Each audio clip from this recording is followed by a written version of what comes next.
We are bakers, of course আমাদের রোজ অনেক অনেক থালাবাটি মাজতে হয়। উই আর বেকার্স, অফকোর্স আমাদের আত্মীয় স্বজনের বাসায় গেলে কেক নিয়ে যেতে হয়, তাও আবার ফ্রিতে। উই আর বেকার্স, অফকোর্স আমাদের রিলেটিভের নানার ছেলের ভাইয়ের বন্ধুর গার্লফ্রেন্ডের বার্থডে কেকও আমাদের কাছ থেকে নেওয়া হয়, তাও আবার ফ্রিতে।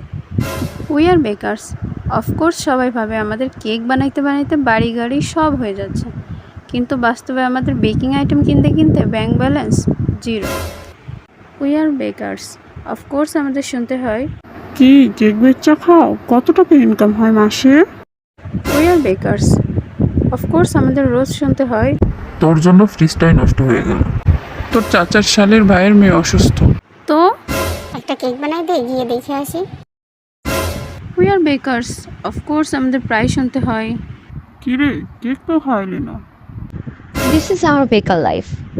তাও আমরা সব মিলায়ে বেকার্সরা আবেগ ও স্মৃতির মিষ্টান্ন তৈরি করি, যাতে আপনাদের সুন্দর মুহূর্ত আরও স্মৃতিময় হয়। And this is our profession. আমরা আমাদের প্রফেশনটাকে অনেক ভালোবাসি, শ্রদ্ধা করি। Thank you for watching.